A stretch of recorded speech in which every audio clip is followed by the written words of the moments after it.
Welcome, everyone, to today's session on creating and fostering a dynamic learning environment with OER. As a reminder, this session is scheduled to end at 3:10 p.m. Eastern Standard Time, which will include a short 10-minute Q&A. This app will close at the end of the session, and you will be able to access the lobby and other sessions in your internet browser. Now, I am pleased to announce our guest speakers, Daisha, Dr. Daisha Merritt, who is the Associate Chair of the Department of Management in the College of Business, and Dr. Peter O'Reilly, who is the Associate Professor in the College of Business. Good afternoon, everyone. Hello. Sarah, thank you. So we're excited to have everyone here, and Dr. O'Reilly and I are going to be talking to you today about OER and sharing with you how we utilize OER in our courses, in our course developments, and hopefully share some lessons learned as well as just general tips with you. One thing that I do want to note on here is Dr. Riley and I have been working together for, I guess, the 6 years I've been at Embry-Riddle developing classes. And so it's an iterative process and figuring out how to use OER in our curriculum designs and in our engagement with students isn't something that necessarily happened overnight. We put a lot of time and effort into figuring out how we really could leverage um, OER here at Embry-Riddle, but also in the broader context of academia as well. So, without too much further ado, we will jump into our presentation here, and we're going to start with just what is OER. Now, I assume that the people on this webinar or anybody watching it after the fact, you probably are associated with Embry-Riddle, and you've seen a lot of those emails come out of different open access sites, open access books, things that Hunt Library has graciously offered to us.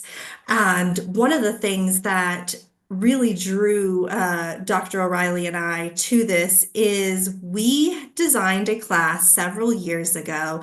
It had an amazing simulation in it. We didn't create it. We charged it to students. It had a textbook, and it was a great textbook. We had both contributed different parts of it, and the actual author was a research partner of mine, but it also cost $162, which was on the extremely lower end for graduate level textbooks. And we were, passing that on to the students. And while I don't think we got tons of complaints because that was the traditional expectation, we did realize that there was a lot of things that we weren't able to control.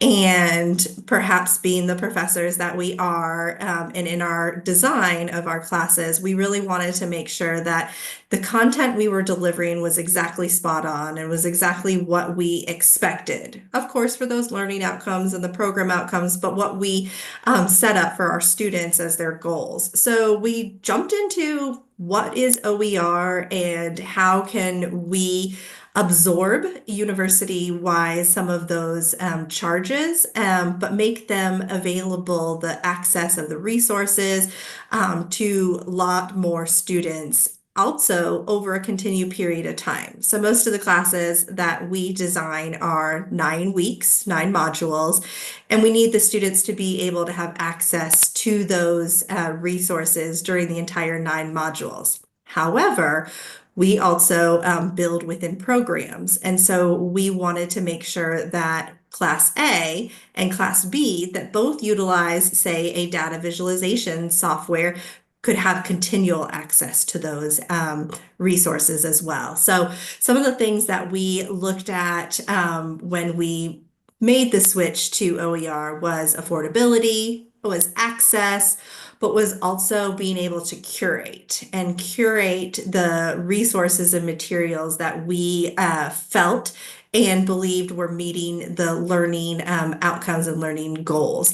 So you can see on your screen here, we kind of have a menagerie of words of what actually are open educational resources, how that is interpreted through the OER at ERAU mission statement, and then basically the charter of, hey, this is what we're looking for. We're trying to raise awareness of OERs as substitutes for costly textbooks, but then also pass it along that it's not just a textbook that can be OER. It's not just one article, but there is a wider array of abilities when it comes to thinking outside of the traditional academic bounds. Dr. O'Reilly? Thank you, Dr. Merritt. Very nice introduction there. One of the things that always got to me with learning about OER, because I felt frustrated with the textbooks method, the traditional that's been going on for hundreds of years, textbooks, because I thought textbooks had a wide range of information, too much information. And if you ask a student to read chapters 1 and 2 the first week, you probably won't get many students who are going to read the whole textbooks, including the chapters, including myself, because it's too much information. I'm a business person and also somebody who works as a faculty member with my students. I think it's important that we give them what they need to enhance their careers. The focused approach works a lot better, and having each module having a small amount but key information goes a long way for success, and that's what students are looking for. It also helps faculty too. So why OER? There are several things that you see on this course, and I'll talk about course at one of the next slides on that. But is anybody here who's on this session now? Anybody using OER right now? If you could put up your hands or just mention something in the chat session on this to see what kind of experience that's out there, because it is sort of relatively new to us. We've been doing it for a couple of years, and as Dr. Merritt said before, we'll talk at the end of the session about something really new that we started this year in the January session. It's not the traditional PDF files and that, but one of the things, it says cost savings up there, and I think that's important, and accessibility is also important. But we're giving students, I think, what they really need for their careers. Those PDF files that we're using in each module are focused information. It's not this for for each module, it's this. And when you had the textbook approach on this, you're never really sure if somebody's reading the textbook. How would you know that? And you want students to learn from whatever material you have in a class, not just what you're saying. And when you're doing online, you're not in front of students normally, so you're counting on them to read the textbook information. So through that out, we put PDF files in so that students can see that much information. And there's also check your knowledge quiz that's attached to it too. So that's points involved with that. I think we're hitting more, students are gaining a lot more knowledge with ODR than they would with the textbook approach from our experience. Okay. I can't say it for all courses, but for what we've been working on right now, because I think it's important because it goes to supporting what we call lifelong learning, because I think it's how student success really means, from students' point of view, using course material to enhance their careers. So I think OER has a larger impact on that than the traditional textbooks from our experience. Next slide, please. The challenges. Oh, yeah, we're fortunate because we have a couple of people who are really knowledgeable in gathering OER information. As Dr. Merritt said before, there's plenty of information out there, free information out there. It takes a little bit of time to gather it and focus it in on each module. We're redeveloping a course now with our superstar IDD person who's also on this session. I saw your name, Candace, but and it's important to get the right information so that the students feel like they are learning something from each of these PDF files on this. And there's all kind of barriers out there. I'm not going to go over those things. Resistance to change sometimes is more of the faculty than is the student, because the student is used to online and it has a way now to read a PDF file because they're more likely to read the PDF file because there's a quiz attached to it. It's a carrot out there than reading chapters in a textbook on that.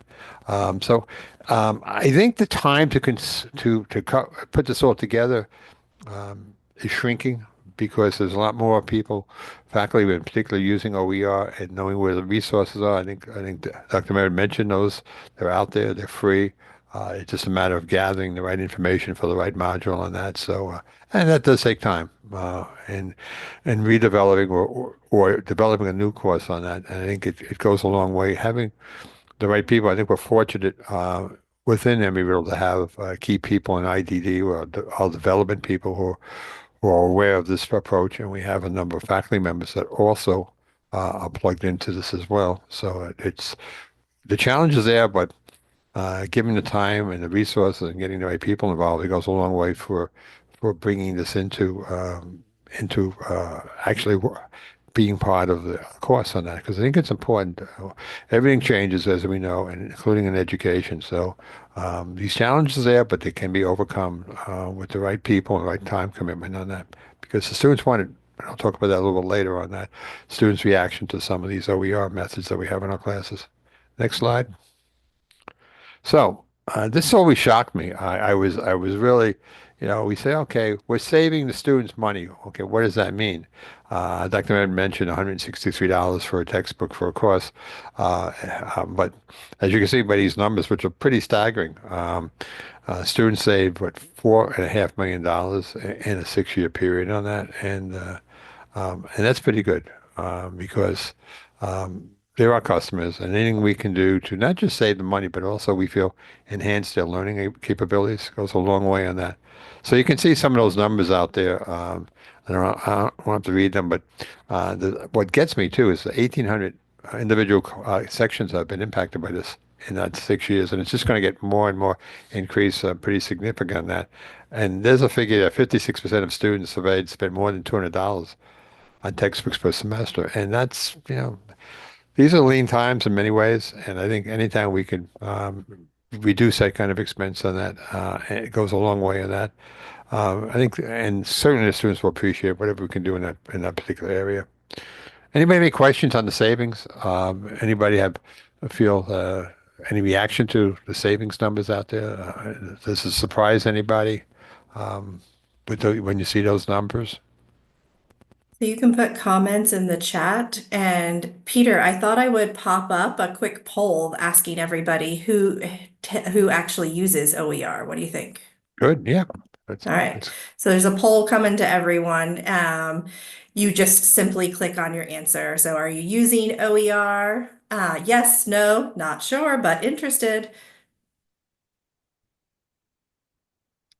Well, 3 people have responded thus far, and we have 12 on this call. So I'll leave the poll up, but I will say if you have any questions, you can drop it either in the Q&A or you can put commentary in the chat as well. And if you click the little not sure but interested, definitely feel free to use the last slide that we will show today and contact Dr. O'Reilly and I, and we're happy to have more of that conversation as well. So Peter will let those numbers come in, but so far 83% of those who have responded are using OER. Nobody says no, but there is one person that's not sure.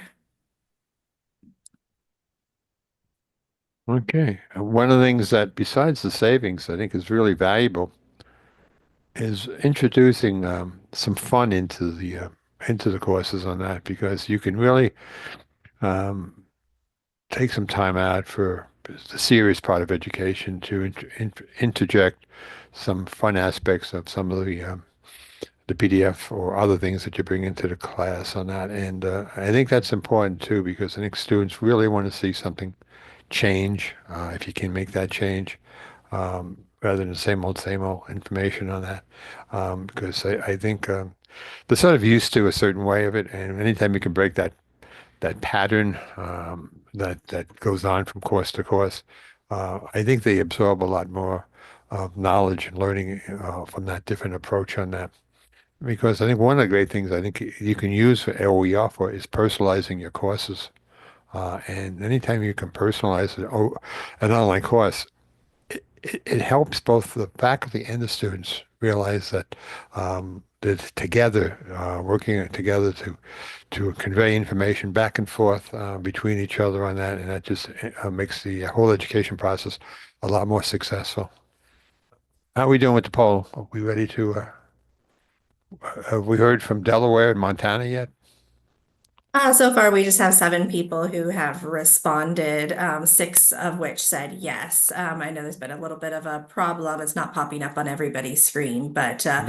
but still, if just seeing who is on here, and if you are interested but not sure how to use it, again, feel free to reach out to Dr. O'Reilly or I after this presentation is done. All right.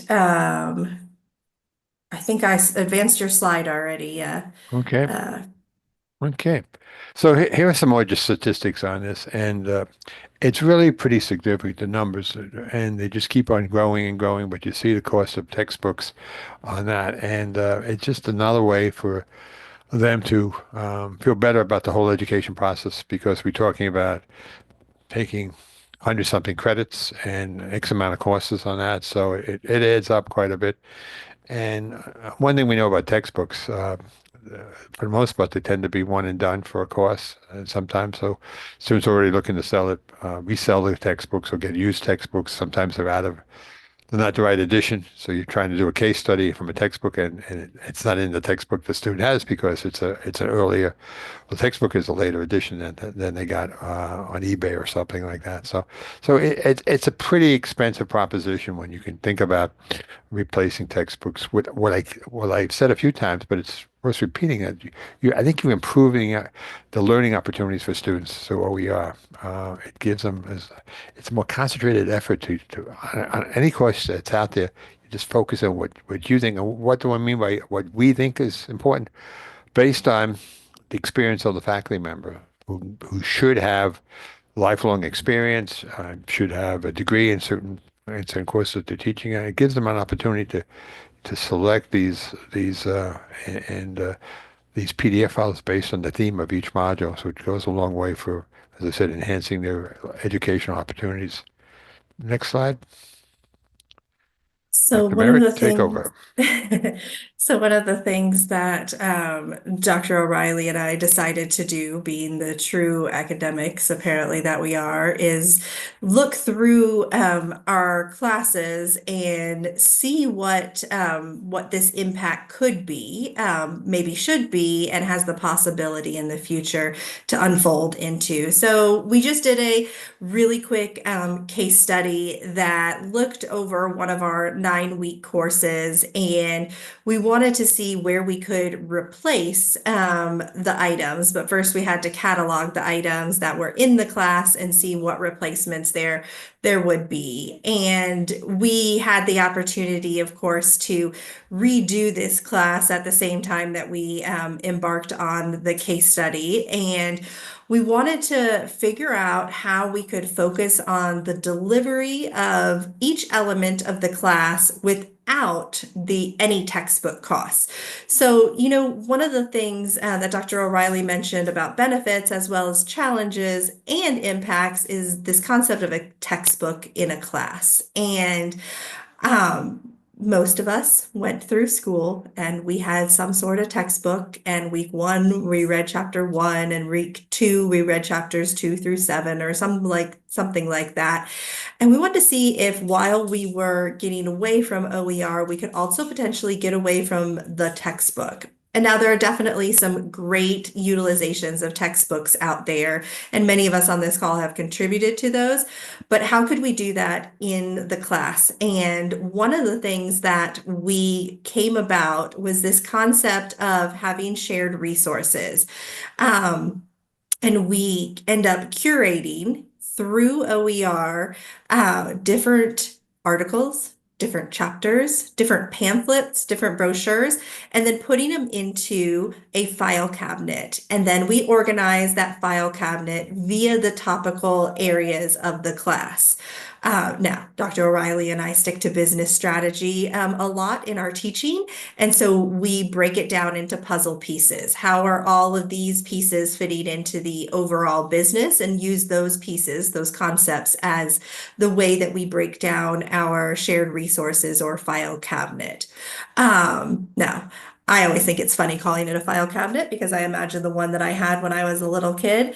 But it seems to be something that the students can relate to. And again, one of the tenets of OER is making sure that the things are accessible. Accessible, can I retrieve them? Can I see them? Can I get back to them as well? And so we wanted to continue that through it. So when we looked at some of the elements within the class that we were designing, as well as the others within the program, we wanted to understand if an element had a feature of cost saving, had a feature of customizability, ability to collaborate, had a student engagement component, and was accessible. So we did a nice little 0 and 1 toggle here and looked at the things that we incorporated within our classes, such as industry interviews, toolkits at the end of a section or the end of a class, the file cabinet that I already mentioned, even course lectures. And one of these things that Dr. O'Reilly started quite a while ago were summation lectures, where he would go over that week's material and just talk about that. And it ended up turning into a way that he was summarizing not only the concepts, but also the questions that were coming back to him, so he could have that proactive way of answering them as well. And we just wanted to categorize if these were within the contents of OER. And you can see on your screen that several of them checked many of those 5 tenets of OER that we just elevated to the highest. However, we didn't want to just stop there. You know, in any good case study, there's always that analysis after. What would you have done different? What are the lessons learned and potential best practices? And because, again, we are in an academic institution, we have the ability to make some changes and put out simple lessons learned and try new things within our Canvas learning environment as well. So we came up with a bunch of different I wouldn't call them standards, but best practices of how to incorporate OER in the classroom and not limit it to just, hey, I'm replacing a textbook. But hey, I'm going to make this course an innovative course that leverages the resources within our community. And since we have an amazing aviation community, it's pretty easy to do that. But it's also something that a lot of people like to use as a give back. You know, hey, I received this from Embry-Riddle. I would love to, pay it forward. And we've really found that through our exploration of, maybe we could call it leveraging our resources, we've actually strengthened our network as well. And to that effect, we wanted to make sure that we didn't just stop at one class, one program, but we made it so it could be available to others. And so Dr. O'Reilly and I have started curating internal resources that are available to a larger audience. Those people on this call that are within our department have heard the spiel a zillion times probably, but we have a new aviation library that has short, long, all of the above items that we have found really helpful in replacing traditional articles, even traditional textbook summation categories, as well as discussion prompts and other resources within the class to further expand our use of resources. So I'd love to share one of them with you right now. Hopefully you'll be able to hear my volume, but this is just a snippet sample of what we have included in some of our classes through kind of our next evolution of how we're using OER in the classroom. So here we go. Hello, my name is Ken Green. I'm a professor in the College of Business, and I'm also a former senior executive at a large international airport.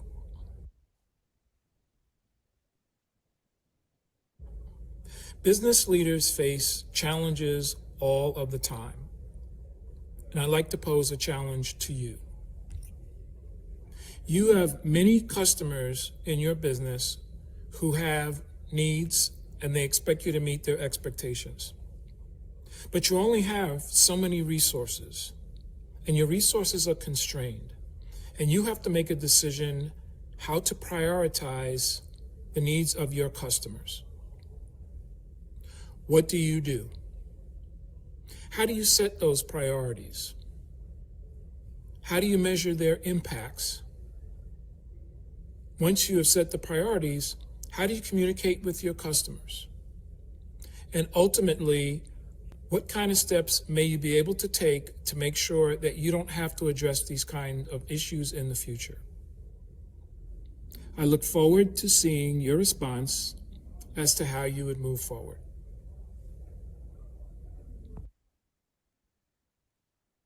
So you might be thinking, okay, you just had me watch a really great clip by a very seasoned professional, but it was a whole minute. I don't know what I said, minute, 7 seconds or something like that on there. Again, this is just a snippet, but it is a complete replacement of, say, a paid for article, a subscription to a video library, a part of a simulation that we have now embedded into our discussion boards. And so they being the students, have that ability to interact with a faculty member or an industry professional through an asynchronous format within the discussion board, but then as another iteration, potentially have that connection via LinkedIn, via an email address with that actual professional that they can continue the conversation on. One of the things with any great research, but also I think maybe should be a next step in OER, is what is the impact from those that we are changing things? So what is it that students actually think? Do they care that they saved the $162? Do they like this broadened view of what open educational resources can be? So we took it to the next step, and most of this goes all for Dr. O'Reilly for collecting all this qualitative data. But he is going to talk through some of the very, very recent feedback that we have already obtained. Thanks, Dr. Merritt. This is a concept that Dr. Merritt and I were kicking around the end of last year, and we decided to do something about bringing real-world issues into the classroom by real-world people. Short videos, and we're still in the process of redefining or defining what the videos should be, how long they should be, but we want to keep them short. You just saw an example of Ken Green talking about an issue that could impact the airport, could impact any organization in that. And so we piloted this in the January class, 2 classes, and with a different video from another senior executive from an international airport, talking about one culture and talking about workforce. We brought it over to this semester and a course with 34 students, and we had a video talking about workforce issues in an airport, but also, as I said, could be any organization. And and it was done last week, and this is feedback that we just got this week from, we asked them for the concept. They really gave a tremendous response to, it was to the individual who gave the video. This was replaced a discussion assignment, and so they answered the question in a lot more vigor, a lot more interest, a lot more critical thinking than the typical discussion assignment would have normally, 200 words on that, and really impressive, their responses to that. We sent 10 of these feedbacks to the individual who gave the presentation, just to give the person some idea about what the students thought about the issue on that. We followed up last year when we did this with the actual individual who did the video, being present for a optional Zoom discussion session to talk about students' response, talk about airports. We had 26 out of 47 students participate in this optional Zoom session. It was a lively session. We had to cut it short. After an hour, it could have went on for a while. They talked about the issues on the video. They also talked about airport issues, aviation issues, and that. So we are going to do that again this semester, next week, with the individual who did the video for this week on that. But here, so I asked students what they do out of the concept, not as much as what the video was all about, the workforce. But this is as you can see, the concept, and these were typical of the responses from the students. Um, Replacing something that's is a tied maybe way of learning the more traditional discussions, 200 words, two replies and two references on that. And we avoid buoyed by this because, as you can see, these are our customers, students, and this is the response to something, trying something different. And this goes back to what Dr. Merritt said in the beginning. It's not just PDF files. It's not just one thing. It's a buffet, a litany, or whatever you want to call it, of various, hopefully interactive and times ways of bringing learning to life. And we feel good about this, and we're going to expand it. We have 8 of these short videos. I call them B videos, and um, so that's the concept. Any questions you have for Dr. Merritt and myself? Feel free to raise your hands and we can give you access to talk as well, or put any questions in the chat.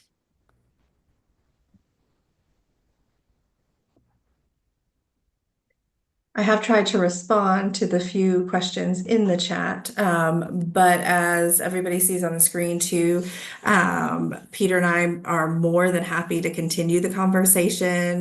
Drop us an email. We develop classes pretty frequently in the College of Business. Some of our wonderful developers are also on this call. And we're happy to have that chat of how we go about it as well. Thank you very much for participating and joining us today. Hopefully you've learned a little bit more about OER, because we're constantly learning and growing in terms of how best to use OER. It's not one flavor, it's many flavors. And thank you, Sarah. Of course. Well, we want to thank both Dr. Merritt and Dr. O'Reilly for this wonderful presentation on OER. I know from the IDD standpoint, we can say how much we love having OER in our courses for our students. And we want to thank you again for your presentation. And we will stay on a little bit longer if anybody else has any more questions for us. But I do hope that everybody enjoys the rest of their sessions. And just a reminder that you can go back to the lobby area to find your next session. But again, we will stay a little bit longer in case anyone has any questions. Thank you, Dino.